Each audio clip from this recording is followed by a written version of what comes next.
vamos a iniciar la sesión de preguntas y respuestas, comentarios de Leticia y de Mariano, solamente con una breve introducción. Todo este curso y especialmente esta sesión ocurren muy cerquita de una fecha que nos duele a todos, que es el 26 de septiembre. Hace 4 años, recién pasaditos, hubo una noche muy negra entre el 26 y el 27 de septiembre en la ciudad de Iguala, en que perdimos 43 futuros profesores que se hubieran graduado este año, ¿no? Entonces, porque Jorge nos lo recordó, nuestro coordinador, ¿no? Esta sesión está hecha en su memoria, y agradecemos entonces a Leticia y a Mariano que nos han acompañado en esto, especialmente este día.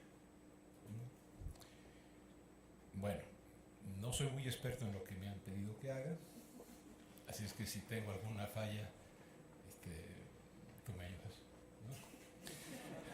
O Mariano, por favor. Bueno, sí, y de veras, ojalá un día se haga justicia. Vamos a empezar con la sede de la Universidad de Yucatán. Vamos a hacer 4, Mariano, Leti, 4 sedes. Van a preguntar desde su sitio y luego con una tableta que no sé cómo se prende, yo leeré las preguntas que lleguen. Si no, pues les invito a un café y nos vamos. Muy bien, entonces, colegas de Yucatán. Hola. Su pregunta. Hola, buenas tardes. Buenas. Bueno, pues la primera pregunta es la siguiente. Haciendo un recuento de los hechos, eliminar la supresión de cupos puede considerarse actualmente viable para las compañero, ¿hay alguna falla en el micrófono? Nos quedamos hasta la parte en que tu pregunta decía si se pueden considerar la supresión de cupos. ¿Qué más? Puede considerarse actualmente como una estrategia viable para las universidades públicas.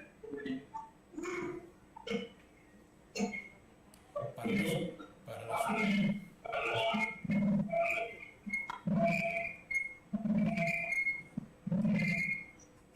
estamos teniendo, espera un segundito, ayúdanos. Nos quedamos a si la supresión de cupos se puede considerar una estrategia viable para las universidades públicas de toda la región o de Argentina nada más. En general. En general. Sí. Sí, por favor. La segunda, por favor. ¿Qué papel juegan los profesores en los movimientos estudiantiles de ayer y de hoy en Argentina? El papel de los profesores en los movimientos de ayer y de hoy en Argentina. Entonces, gracias. Son las 2, ¿verdad? Sí, ya son. ¿Sí? Ok, entonces la cuestión de... Muchas gracias por sus preguntas. Es la cuestión de cupos y la cuestión de la relación de los movimientos estudiantiles con los profesores, ¿verdad? Por favor. Perdón. Sí. Las siguientes sedes, o sea, todas. Gracias. Gracias, colegas, saludos. La siguiente es de la Universidad Veracruzana, equipo al que le voy, y por lo tanto, por favor, pongan mucha atención. Colegas. Hola, buenas tardes. Sede de Universidad Veracruzana, Julio Antonio. Primera pregunta. ¿qué procesos de cambios y continuidades se observan en torno a los movimientos estudiantiles posteriores a la dictadura?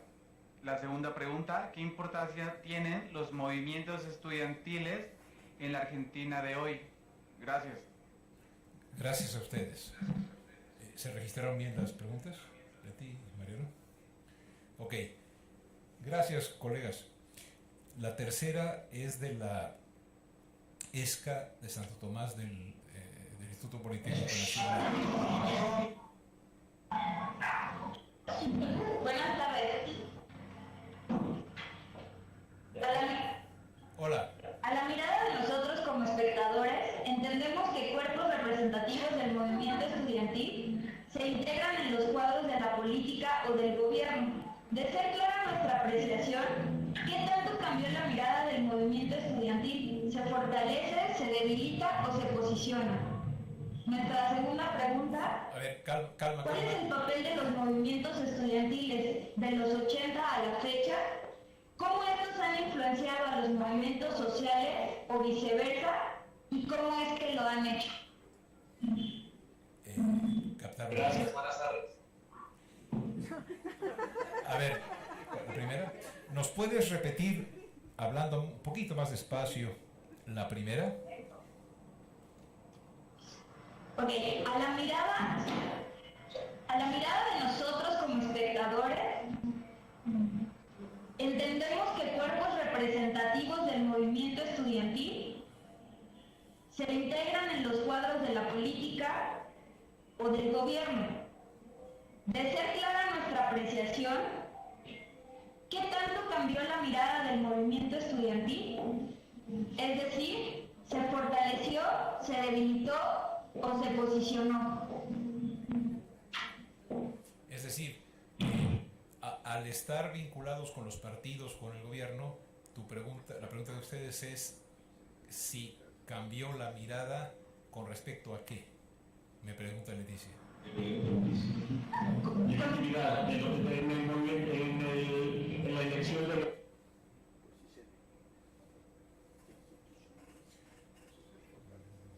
el movimiento estudiantil.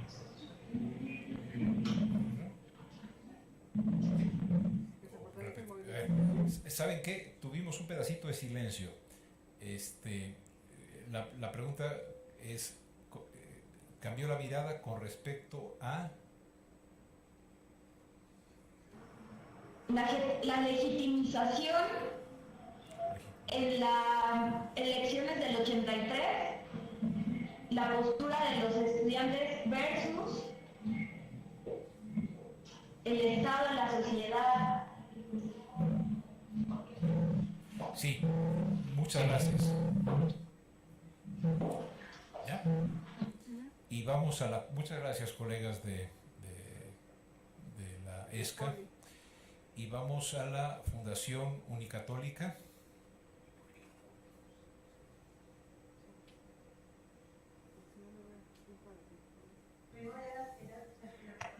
Hola, José Carlos. Sí, ya están ustedes en vivo y a todo color para hacer su pregunta. Gracias. Ándale. ¿De qué forma estos centros de estudiantes se articulan a los procesos de proyección universitaria como institución? Muy bien. ¿Qué estrategias existen para llevar el activismo estudiantil más allá de su participación política a la movilización ciudadana? Muchas gracias y sobre todo, qué maravilla el acento colombiano.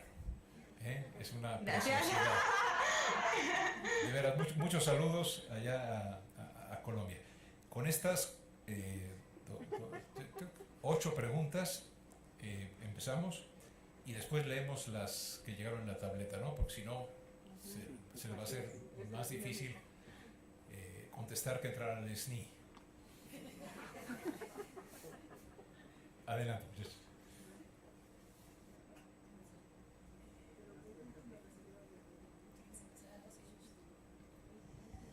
Bueno, voy a intentar responder las preguntas que tienen que ver con la actualidad del movimiento estudiantil.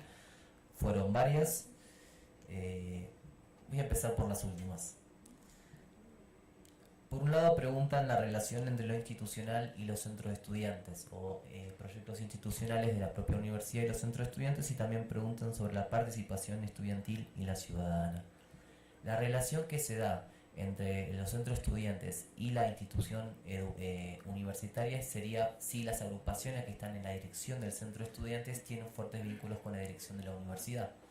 Por ejemplo, en la Facultad de Económicas en la Universidad de Buenos Aires, en donde el centro de estudiantes lo dirige Franja Morada, Nuevo Espacio se llama, y la dirección de la universidad también. Entonces hay un fuerte vínculo. En cambio, si el centro de estudiantes es independiente y se opone a la gestión, sería muy difícil que lleve a cabo proyectos de manera conjunta, porque la dirección de la facultad serían un enemigo político directo del movimiento estudiantil. Es decir, el movimiento estudiantil diría, ellos quieren privatizar la educación, no es un aliado sino que es un oponente. Entonces lo central para ver cómo se da la relación entre la autoridad educativa y el centro de estudiantes es ver el color político del centro de estudiantes.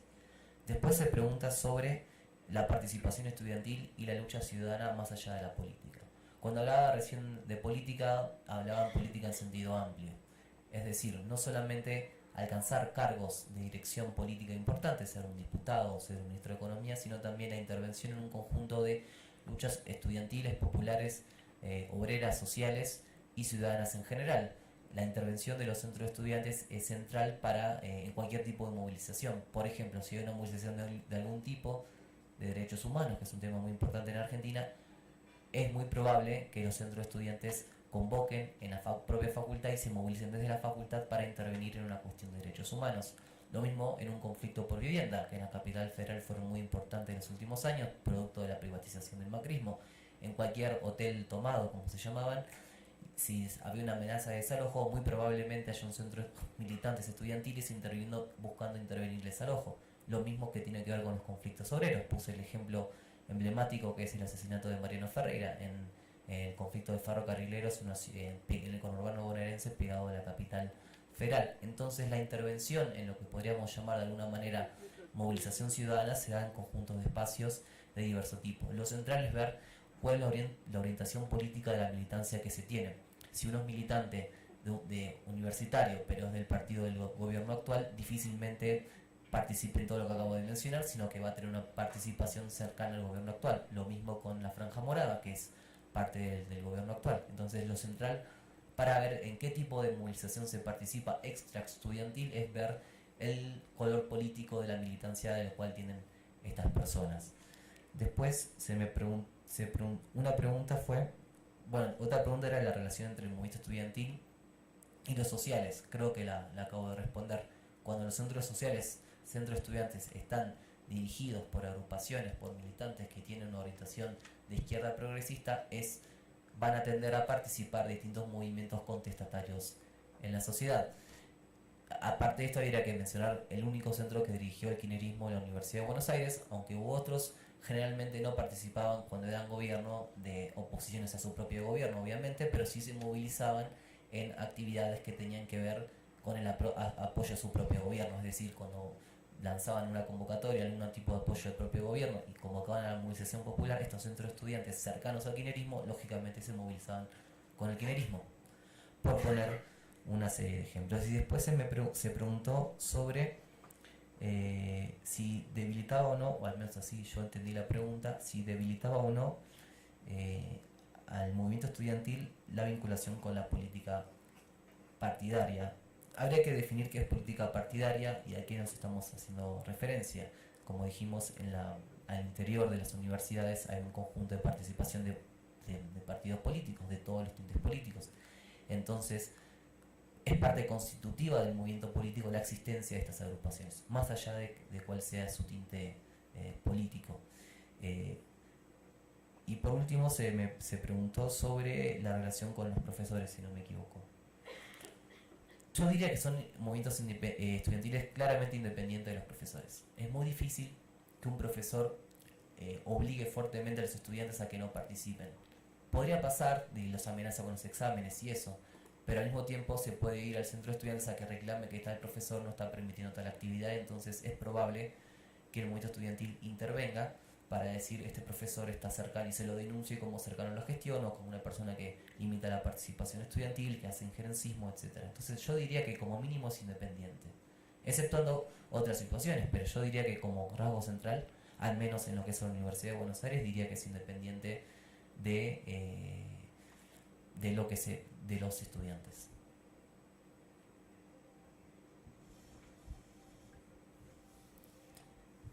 Bueno, retomo algunos de los puntos que mencionó Mariano, sobre todo en la cuestión de el vínculo entre la movilización estudiantil y la ciudadana, o el vínculo entre el movimiento estudiantil y otros movimientos sociales.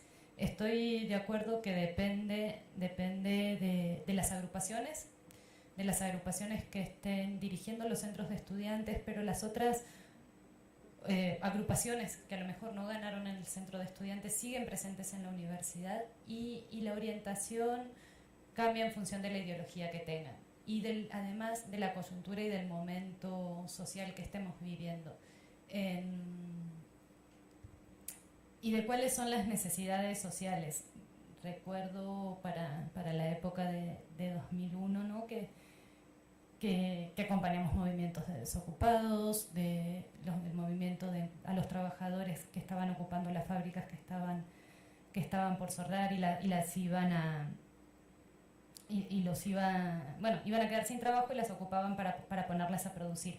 Y se apoyaba de diferente manera. Una era, por ejemplo, yendo a resistir el desalojo, ¿no? Que si los estudiantes estando en las fábricas, o en los piquetes con el movimiento de piqueteros, siendo más para cortar una calle, una ruta o lo demás, o permitiéndoles entrar en los cursos para realizar boteos o realizar distintas actividades de apoyo. Pero creo que además también influyen estos movimientos sociales en las propias acciones colectivas y las formas de organización y de manifestación que se dan los estudiantes.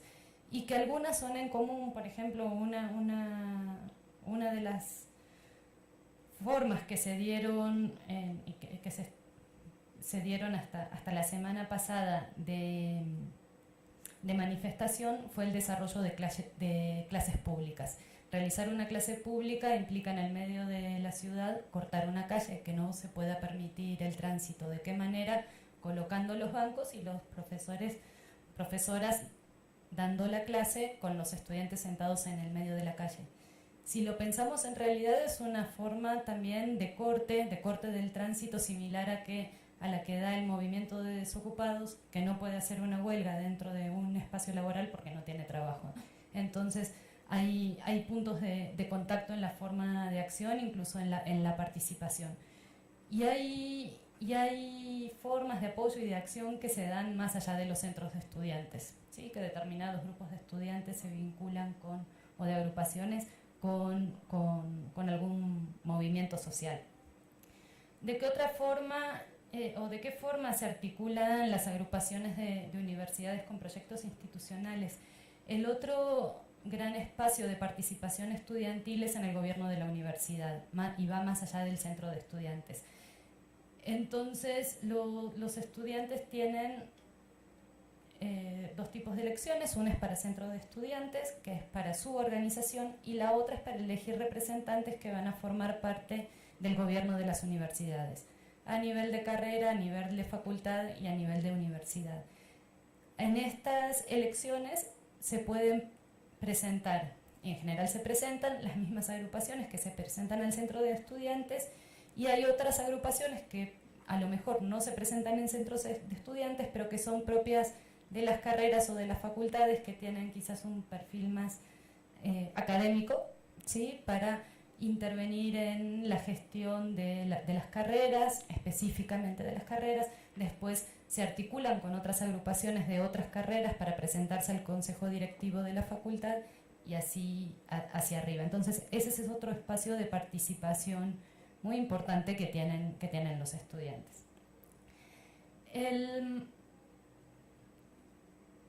¿Qué tanto cambia la mirada del movimiento estudiantil según entiendo como su color político, si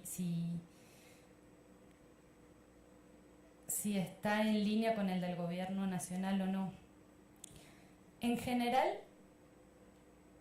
creo que si es del mismo color político tienden a acompañar o a no hacer manifestaciones demasiado fuertes, excepto que se toquen algunos temas, como por ejemplo el presupuesto universitario, hasta determinado límite. Lo vimos en la situación, en el conflicto actual, que incluso las agrupaciones políticas, excepto las y que además son minoritarias, del mismo partido político del presidente de la Nación, incluso otras organizaciones con las que están aliados, como la Franja Morada, en un principio salió al reclamo del presupuesto y el aumento salarial para los docentes, hasta que la movilización se vuelve un poco más radical.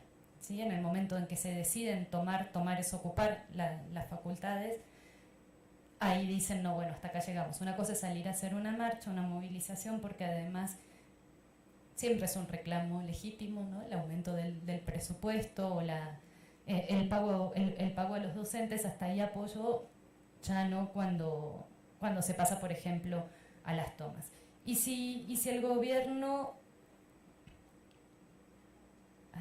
Está difícil porque creo que al final siempre estoy pensando en que la mayor parte de las veces los centros de estudiantes no coinciden con el gobierno de turno. Lo decía Mariano, que durante el kirchnerismo solamente ganan en Buenos Aires, en la Universidad de Buenos Aires, un centro de estudiantes por un año. Entonces, todo el resto del tiempo fueron agrupaciones de izquierda las que estaban en algunas facultades, y en las otras la Franja Morada, entonces eran oposición de por sí hacia el gobierno nacional. Respecto del 83, sí la misma Franja Morada pasó a tener una visión más crítica del gobierno y hubo decisiones, pero hasta que estalló la crisis nacional, porque en principio, pienso yo, no tenían demasiado para qué ir en contra cuando todas sus banderas habían sido incorporadas a la construcción de la universidad que querían. Entonces, ya fuera porque era por una movilización propia, porque había sido por el impulso estudiantil, o porque fue decisión del gobierno instalar un tipo particular de universidad, finalmente era lo que querían. ¿Qué cambios y continuidades en los movimientos estudiantiles del 83 para hoy? En cuanto a continuidades, creo que se sigue manteniendo el lema de la educación pública y gratuita y la autonomía de las universidades. Como ya mencionamos, la participación de los partidos políticos en la vida política universitaria. En cuanto a cambios, creo que se ha diversificado, han aparecido nuevas agrupaciones que antes no existían, algunas resurgieron o cobraron más fuerza.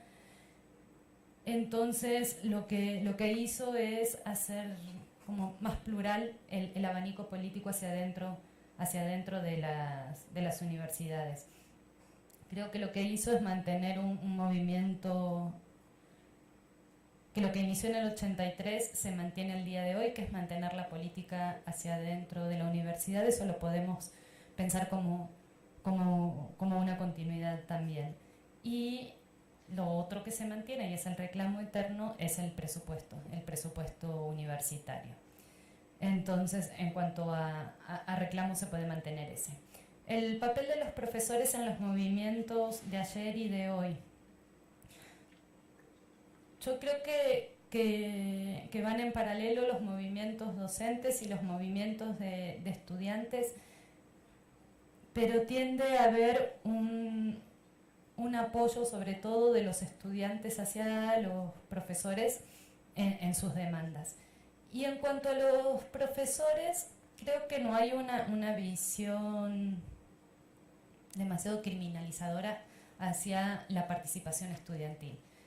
Los profesores estamos acostumbrados a la vida política dentro de la universidad. Además, los profesores, digo, somos porque estuve unos cuantos años también allá, la mayoría pasamos por ese mismo movimiento estudiantil. Entonces, bueno, no el mismo, por otros o por otras agrupaciones, pero sabemos los que es parte de eso. Entonces, cuando llega septiembre y no están los estudiantes en clase porque están preparando las elecciones o tienen que estar ahí, si alguien se está por quedar sin asistencia, yo no sé, no se me ocurre pensar ni de los profesores más malos que tuve, que fueran a ponerle la inasistencia y dejar a alguien fuera de la clase por estar en esa actividad. Por supuesto hay que negociarlo y ir y venir, pero por ejemplo en el conflicto actual fue para mí muy importante el apoyo, o si se pudo sostener en buena medida el paro docente, fue por el apoyo estudiantil. Las tomas de las facultades garantizaron que no se pudiera dar clase, por ejemplo, y entonces que el conflicto escalara. Una cosa es que las tres centrales de docentes decidieran, vamos a paro, pero parece que no pasa nada, hasta que las universidades no abren porque las tienen ocupadas los estudiantes. Entonces, esa me parece que es una forma de articulación particular que se da en Argentina entre estudiantes y docentes. Hay una movilización de docentes y vienen estudiantes. Los centros de estudiantes se organizan y ya se sabe que van a estar. En cuanto a eliminar los cupos, si puede considerarse como una estrategia viable para las universidades públicas en general.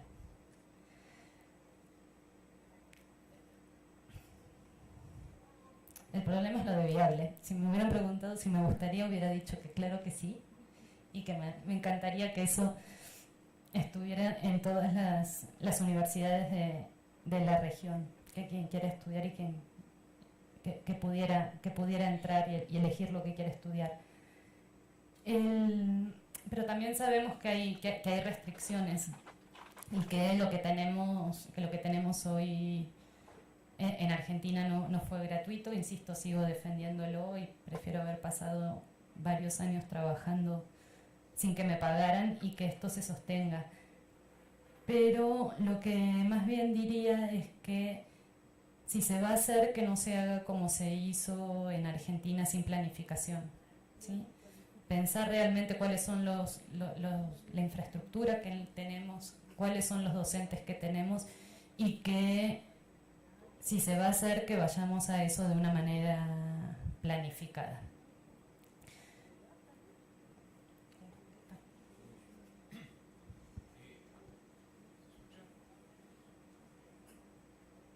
Ustedes me dicen, sí, ok. Han llegado muchísimas preguntas. Entonces, he tratado de ordenarlas, ¿no? Hay un par que llegan y que creo que podrían ser después complementadas con la participación de nosotros. Una es si giran algunas en términos de el acceso abierto. Pasa por un año de curso común. ¿Se entiende bien eso, verdad? Si hay datos o si hacen ustedes un experimento mental, ¿qué proporción de los que entran con acceso irrestricto luego continúan? ¿En qué medida eso es diferente a que hubiera habido un proceso de examen sí, en qué medida el acceso irrestricto al primer año se convierte en una posibilidad de acceso mayor, o si el abandono escolar en ese primer año lo que da es la percepción de que ingresé y después ya no pude, y en la probable como incorporación del asunto como una deficiencia mía, porque tuve la oportunidad. La posibilidad de ese uso político,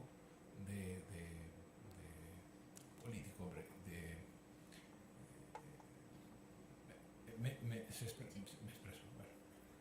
Hay otra que es que les felicitan mucho por la presentación y señalan que sería muy interesante que no solo ustedes, sino que luego se comentara que creo que estamos ante la primera ocasión en la cual hay una organización estudiantil que se moviliza y no un movimiento estudiantil que tiene una estructura para hacer movimiento y luego desaparece. O sea, en la Argentina hay una estructura, los cuerpos, ¿cómo se llaman? Los centros de estudiantes que están, que permanecen, ¿no? Y sobre ellos se basa la movilización. En otros países, incluso en el caso francés, en el caso probablemente de Córdoba, no sé si en el 18 ya había este tipo de organizaciones de estudiantes, pero si vemos en muchos casos en México, se da el movimiento y se hacen asambleas, etcétera, se decide cómo y tal, pero una vez que termina el movimiento, sea que gane, pierda, empate, no queda una organización estudiantil más que aquella prevista por la legislación, por ejemplo en UNAM, que serían los representantes, ¿no? Bueno, tratando de ser así como porque llegan preguntas de muchos lados, pero a ver, para tratar también de ser a ver, hay varios que son comentarios. Este me parece que reúne cuestiones que varios abordan. La leo tal cual porque viene de la Universidad de Costa Rica, ¿no? de Mario Castro Gómez.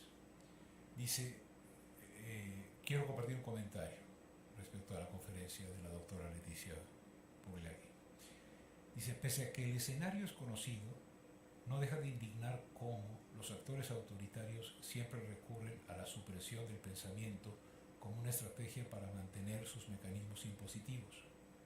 Limitar cátedras, disminución de cupos, cerrar universidades y ensañarse mediante la agresión, la tortura y el asesinato contra todo aquel que divulgue algo distinto al discurso oficial, que es a juicio de ellas algo innombrable. Limitar el pensamiento o reprimirlo de cualquier manera es lo más vil.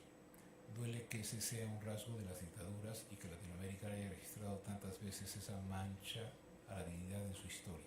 Gracias por una presentación clara y sustanciosa.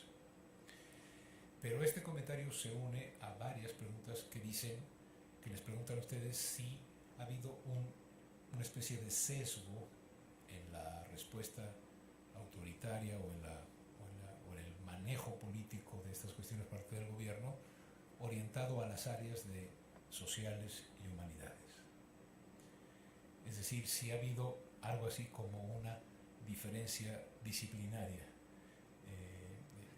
Hay, por ejemplo, una pregunta de Morelos en la cual se dice eso, a nosotros nos han como que han suprimido esas áreas porque son las áreas que generan más crítica.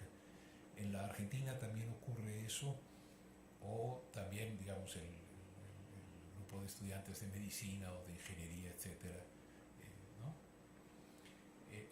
Otra pregunta que también sintetiza algo de varias es si esta adscripción partidaria es parte también de la adscripción partidaria de la familia. Es decir, si estamos ante una sociedad en la cual, digamos, así como se tiene barrio y equipo de fútbol y, no sé, características identitarias, es también parte desde la familia. Si naces en una familia radical, peronista, si hay una socialización política, o esta empieza en la universidad.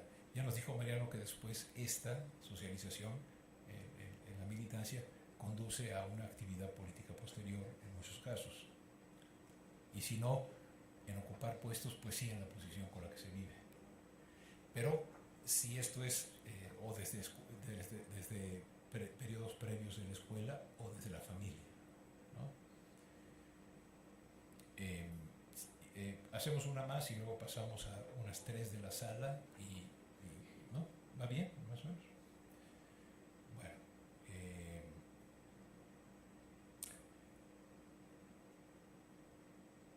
ok, esta es la de humanidades, perdón, abrí otra.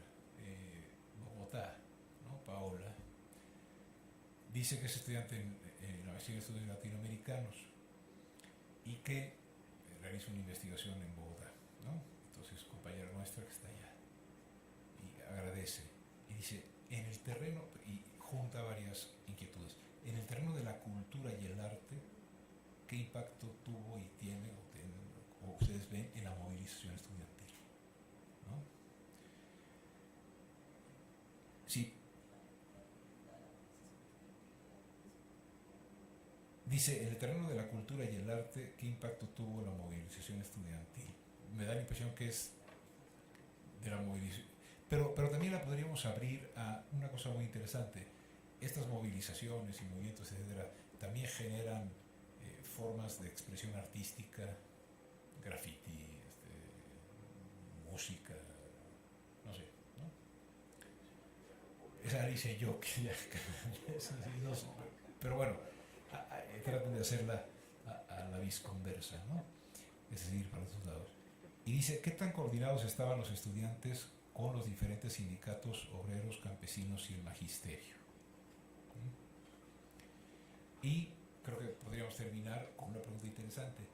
¿Se acuerdan que cuando hablábamos de Córdoba pensábamos que tanto Córdoba había sido el impulsor de las reformas o si había ido antes de Córdoba,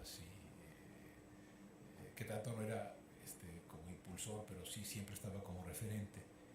En este caso la pregunta es, a mi juicio, interesante y toca varias anteriores, que es si hay relación o no con los movimientos estudiantiles de otros países y sobre todo el chileno.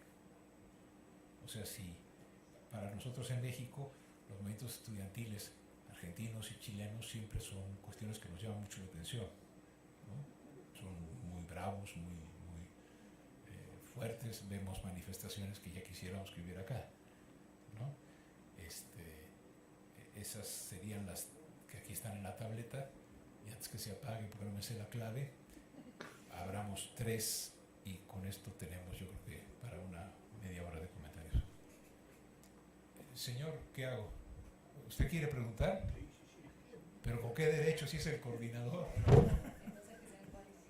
Venga. Vamos a ver, una pregunta de Jorge que es muy... Por favor, después usted. Sí, es muy simple mi pregunta. Si hay porros en esos movimientos. Porros, no, porros de esos no, hermano. Por favor, no, de esos no. Porros...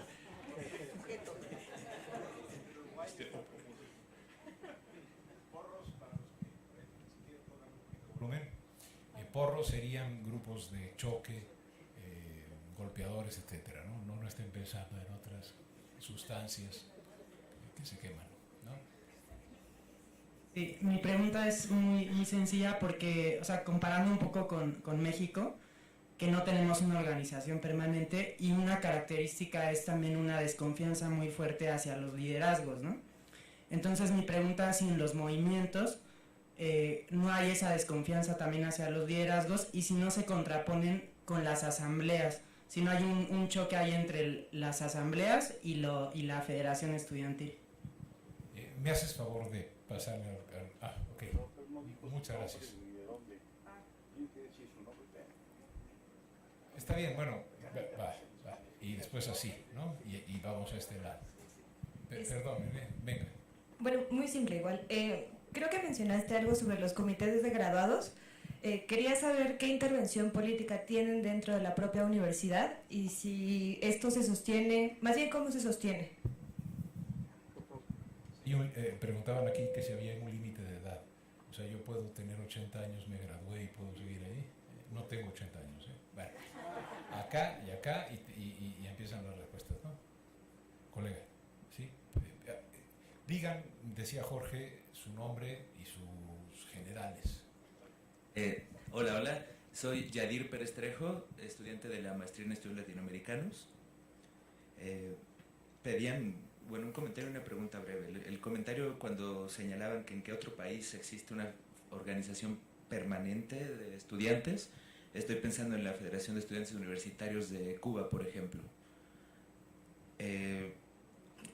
Respecto de la cuestión de que los egresados pueden participar, me parece que en el Politécnico eso es una cuestión que está establecida.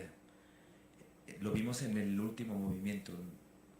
Bueno, ahí hay compañeros del Politécnico, no sé si puedan mandar un tuit para confirmarlo, pero hasta donde yo entiendo es así. Y nada, la pregunta es sencilla. Ya ustedes han señalado que básicamente existe una contradicción entre el presupuesto que va cada vez más a la baja y la posibilidad de realizar todo lo que se reinstauró, que está en el espíritu de la restitución de la reforma de 1918. Pero digamos que con el gobierno de Macri, evidentemente eso se agudiza aún más. ¿Cuál es la agenda concreta dada esta pluralidad? Porque puede haber los que están con Macri, los que no están con Macri, los de distintas organizaciones, pero están tocando algo fundamental, que el presupuesto va a ir a la baja, pero para todo. Si ya existe una agenda, unos puntos, un programa mínimo, digamos, ¿cómo van a enfrentar esto? Profesor.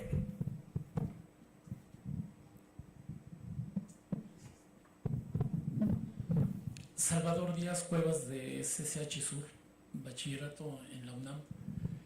Mi pregunta tiene que ver con la relación del movimiento estudiantil, qué tanto se enfoca, qué tanto atiende hacia los planes de estudio, la orientación de la educación universitaria, en la medida que a partir de la dictadura de los 70-80 hay una reorientación hacia hacer más funcional la educación universitaria a la empresa, dice un texto multinacional incluso, ¿no? Entonces, esa orientación ha sido modificada por el movimiento ya en la época de la democracia, y hacia dónde puede estar, bueno, qué tanto interés hay en el movimiento en ese ámbito, digamos, de lo académico, más que en su práctica política hacia el exterior o hacia la atención de una serie de requerimientos estudiantiles, ¿no?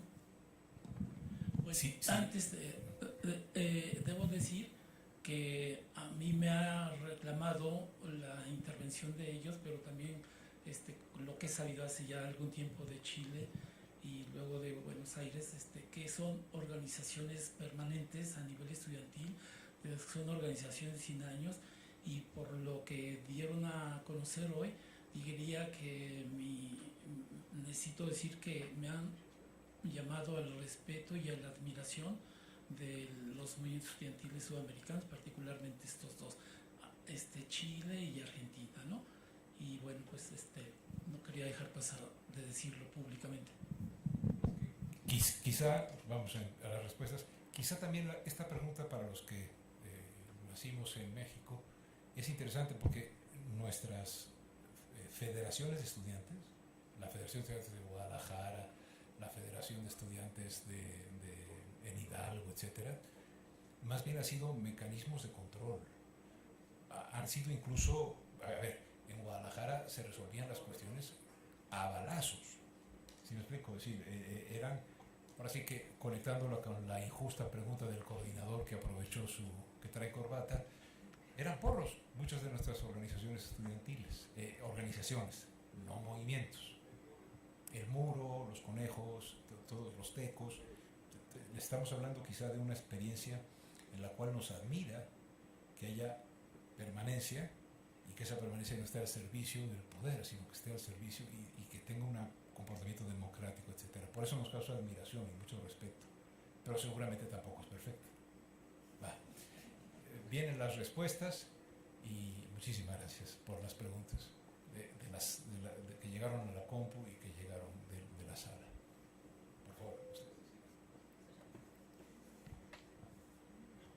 Bueno, primero sobre el acceso abierto y y el ciclo básico común. El ciclo básico común, quiero aclarar, es solamente para la Universidad de Buenos Aires. Cada universidad, como es autónoma, decide cuál es el proceso de ingreso. ¿Qué proporción continúan y qué diferencia hay a si hubiera examen?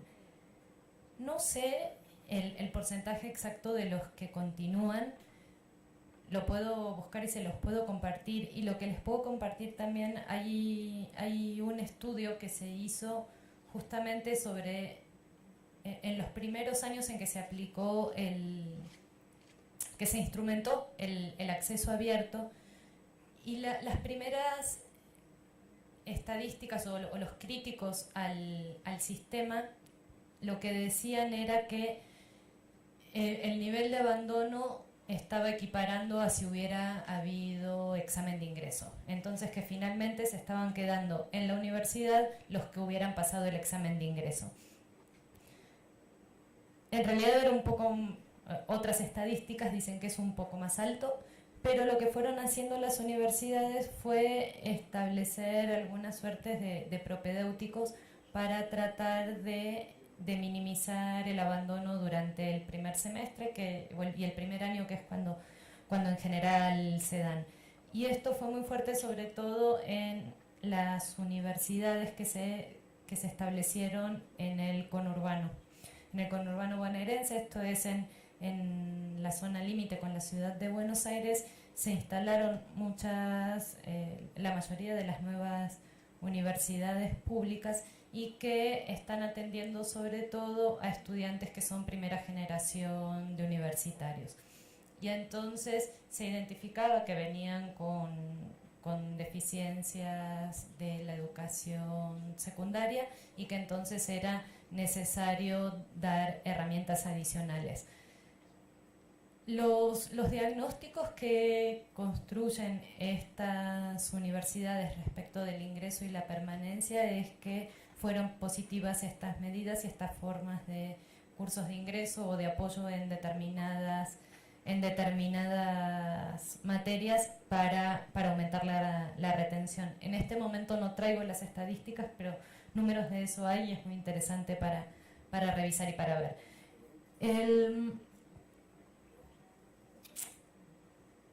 Estoy de acuerdo en el comentario que hay una diferencia fundamental en que para entender la movilización y para explicar la movilización con la estructura permanente a través de los centros de estudiantes que hay en Argentina respecto de lo que nos puede suceder aquí si existen las federaciones, es lo que cuenta Manuel, y si no hay nada y entonces estalla una movilización, puede llegar a ser un movimiento o no, y luego, ¿qué queda?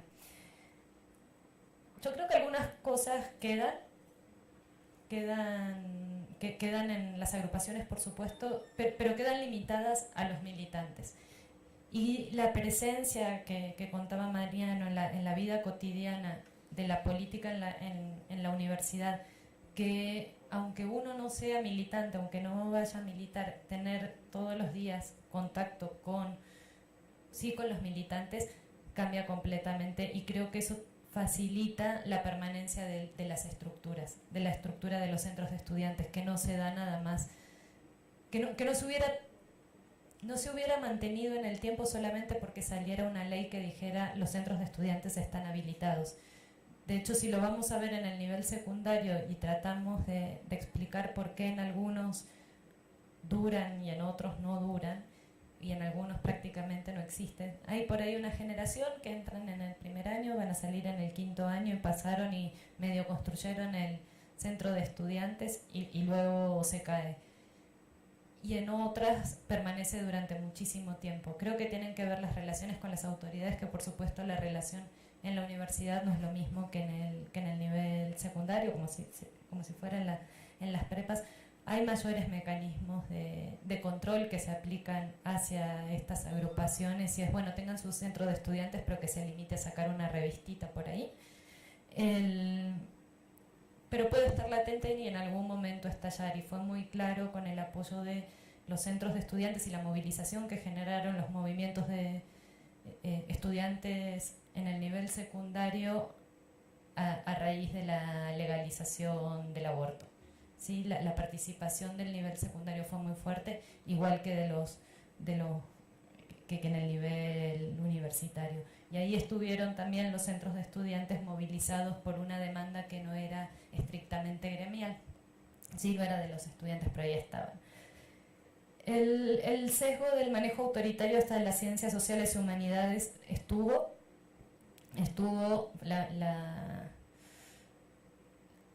hubo una mayor represión hacia las humanidades y sociales, pero también hacia exactas.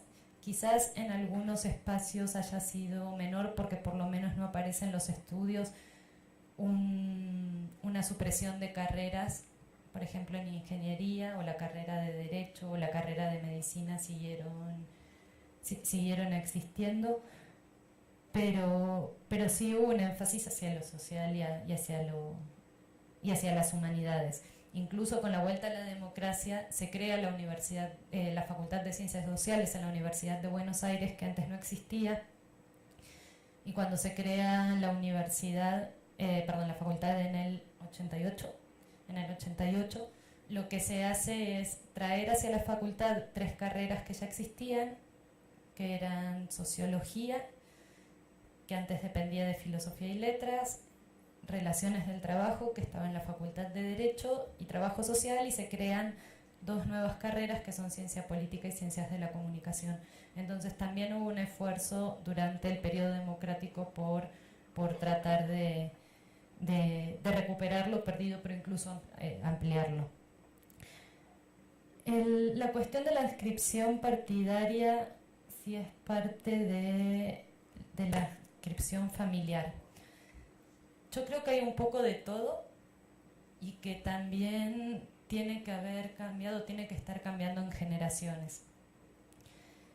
Los que nacimos durante la dictadura pasamos un periodo, una socialización política particular en nuestras familias.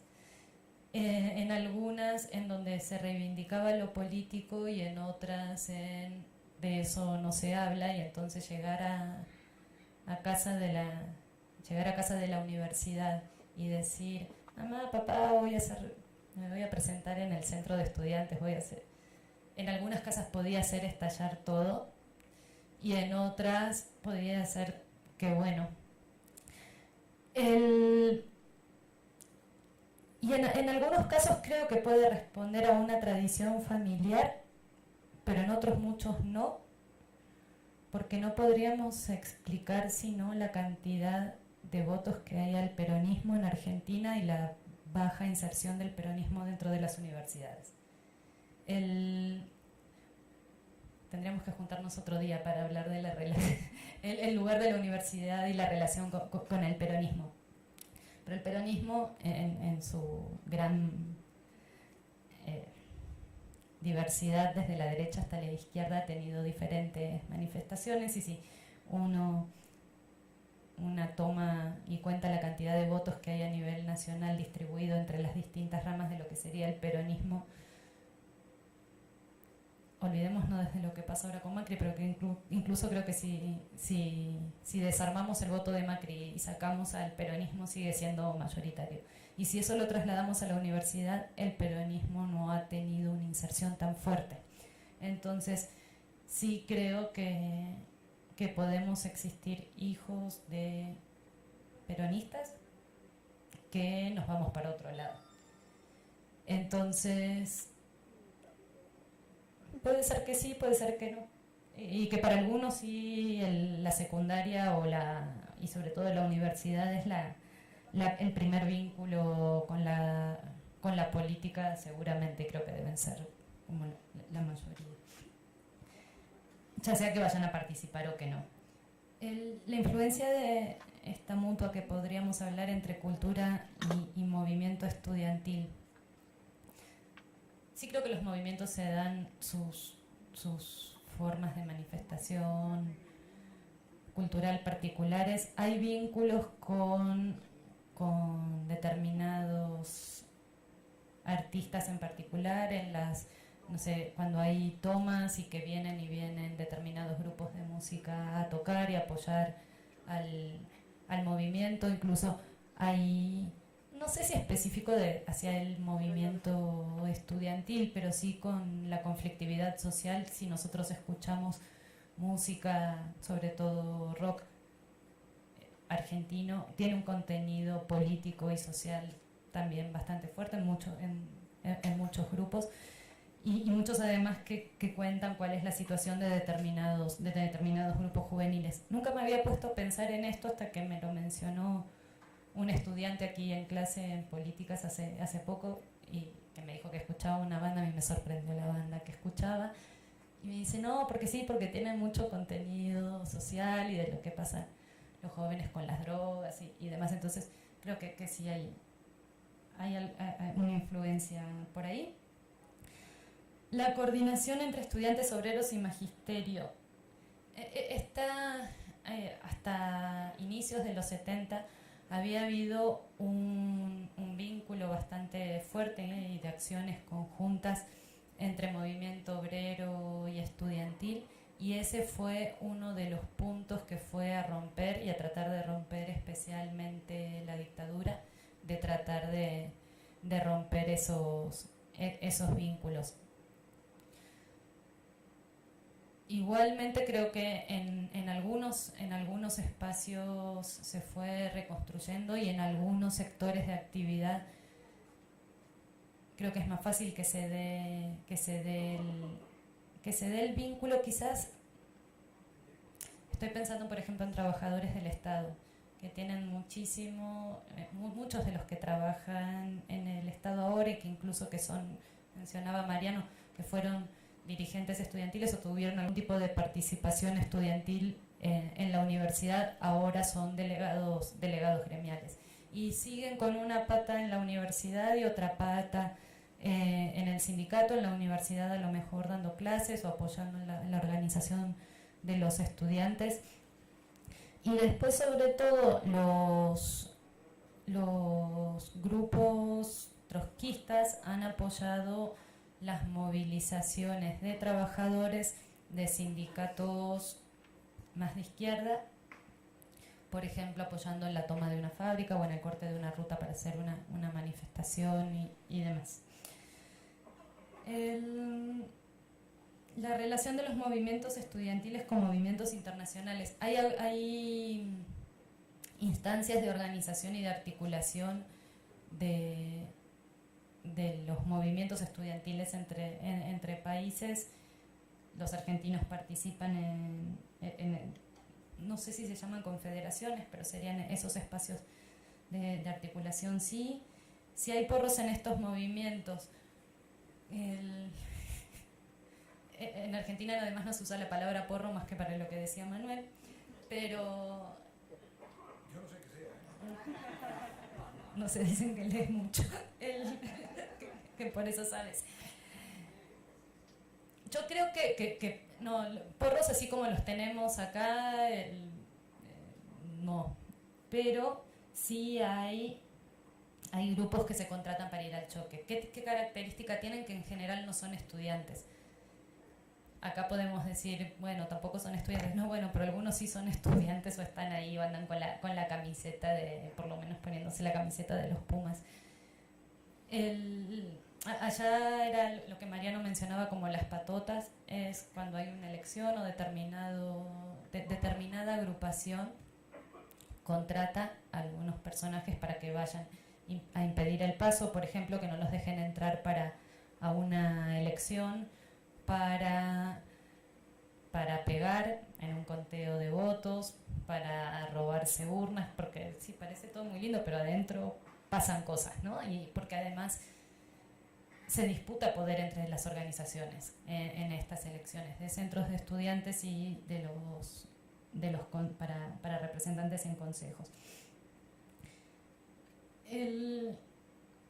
La desconfianza en los liderazgos, yo creo que sí hay, no se compara con la desconfianza que podemos tener, que vemos aquí en México, pero creo que hay más desconfianza entre organizaciones y entre agrupaciones. por ejemplo, al momento de hacer una alianza. O sea, a la traición entre agrupaciones, en qué tan alineado está o no está con la autoridad, en qué se articuló, qué se va a llevar, si me vienen a buscar por qué es, ¿no? Entonces, a nivel organizacional, a nivel de las organizaciones creo que sí está presente esa desconfianza. La intervención de graduados, ¿cómo se da? Puedo contar específico de la Universidad de Buenos Aires, que era donde yo participaba. Cada 2 años hay elecciones, hay un padrón de graduados. El día que uno va a recibir el diploma, si quiere, se puede empadronar. A diferencia de estudiantes y profesores, para graduados la votación no es obligatoria, entonces va a votar quien quiere. Se arman listas, hay agrupaciones, igual que como hay agrupaciones de estudiantes, hay agrupaciones de graduados. Se hace la lista para la junta de carrera y para el consejo directivo de la facultad. En la Facultad de Sociales de la UBA hay 4 representantes, entonces se vota por la lista que uno quiera votar. El que saca la mayoría se lleva 3 lugares, la minoría 1, no sé, bueno, hay un sistema para asignar por porcentaje según la cantidad de votos. Entonces hay... Todos votan estudiantes por graduados, y los graduados también por... Cada uno vota a su claustro. Estudiantes votan estudiantes, a sus representantes, graduados sus representantes de graduados y profesores a profesores. Entonces, y hay universidades, eso depende de cada estatuto, las proporciones de representación que hay para estudiantes, para graduados y para profesores. Y hay universidades que además, yo no lo sabía, lo dijo Tatián en la primera sesión, que por ejemplo él comentó que en la Universidad de Córdoba hay participación de trabajadores. Hay algunas universidades donde tienen voz pero no tienen voto, otros en donde tienen un mayor margen de participación o no. Y el presupuesto sí seguramente vaya a ir el problema con el presupuesto para las universidades es que nunca alcanza, y igual que en educación. En realidad, de la época del proceso para aquí, creció mucho el presupuesto en educación en Argentina. Pasamos de 1 punto y algo en 1976, era menos de 1.5 si no me equivoco, y estamos arriba de 6%. Bueno, hay que ver qué pasa ahora a partir del acuerdo con el Fondo Monetario Internacional. Pero sí Argentina está con presupuesto de educación por arriba de la media, y sin embargo no alcanza. Entonces, sí creo que viene una restricción mayor. Y respecto de la participación en los planes de estudio, yo creo, no sé cómo esté ahora en la actualidad. En general, cuando se dan estos debates, aparecen en estas instancias de los consejos, de las juntas de la carrera, o en el consejo directivo a lo mejor, no sé cómo será en el consejo superior, nunca participé en un consejo superior, pero siempre es un problema y una discusión. Lo que pasa es que no nos ponemos de acuerdo ni entre los estudiantes de qué plan de estudio queremos y hacia dónde queremos, y es un tema que está en debate, pero son esas cuestiones que, como son a largo plazo, ahí van quedando. Gracias. Bueno, nada más decir algo, que no eran tan sencillas sus preguntas, ¿eh? Bien, voy a comentar unas preguntas que Leticia no comentó. Respecto de, decía el compañero, sobre la relación entre las asambleas y la federación. El tema es que quien tiene el poder de convocar a la asamblea es el centro de estudiantes, la legitimidad para, y quien lo preside la asamblea es la presidencia del centro de estudiantes. Entonces, generalmente las asambleas son dirigidas en el sentido de que están en la mesa sentados o tienen el micrófono, pero obviamente que exceden a eso. Entonces, se vuelve más conflictivo que surja una asamblea que se oponga. Puede haber grupitos conflictos, pero generalmente la asamblea representativa es la que convoca el centro de estudiantes, exceptuando casos excepcionales. La desconfianza de los liderazgos, sí, aparece y existe, y siempre cualquier militante es un tema que tiene que resolver, ¿no? Pero creo que dependiendo qué conflicto se va resolviendo. Es decir, por ejemplo, hubo un conflicto en el año 2008 y que había más desconfianza a los militantes de organizaciones políticas. Pero después vino un conflicto en el año 2010, me refiero a las facultades sociales, y se logró resolver esa relación. Siempre está ese debate, pero creo que se intenta resolver. ¿Cómo se resuelve? Cuando la camada de activistas nuevos que se sumó a la militancia o al activismo estudiantil se termina conformando, no todos, pero se sumó a un tipo de agrupación política. Si ese salto no se da es porque se dio un quiebre o una desconfianza entre los estudiantes y los militantes. El tema que ese vínculo se da porque generalmente los militantes son gente que cursa, es tu compañero de curso. Entonces esa relación se da desde el propio curso. Ahora, la discusión sobre los planes de estudios y el movimiento estudiantil, sí, yo sí creo que el movimiento estudiantil discute qué tipo de profesionales se quiere formar. Y eso es una discusión que está continuamente bajo la discusión del movimiento estudiantil. Es decir, si uno va a economía, la Facultad de Economía te va a discutir contadores al servicio de una multinacional o contadores para ayudar a una cooperativa a desarrollar su negocio. Si uno va a psicología, te va a decir psicología para dominar, una psicología comunitaria para desarrollar, apoyar a personas que están en una situación vulnerable. Entonces se aparece lo mismo con medicina y con todo. Entonces yo creo que la discusión sobre qué tipo de profesionales está presente y de alguna manera podríamos creer que aporta a solucionar, a aportar a qué tipo de profesionales se van construyendo. Y por último, ya para cerrar la discusión con el tema de Macri, yo creo que el principal debate está en la fragmentación de las luchas. Si vos ves los últimos 3 años del gobierno de Macri, son los más movilizados en la historia reciente. El tema es la fragmentación. Cada sector está luchando por su lado, pero no se logra articular el conjunto de las luchas. Entonces se van a seguir dando luchas, pero cada vez más, afortunadamente, no hay una reducción en la cantidad de gente que está participando, pero el problema es la falta de unidad entre las luchas. Y el tema de la cultura, hablando de la cultura, ya para finalizar, hay una película del año 2010, es decir, del movimiento estudiantil a la cultura, que se llama El Estudiante, o el 2011, que trata sobre la militancia estudiantil en la Universidad de Buenos Aires. Bueno, perdón Mariano, que de repente, como las sedes tienen un tiempo, muchísimas gracias.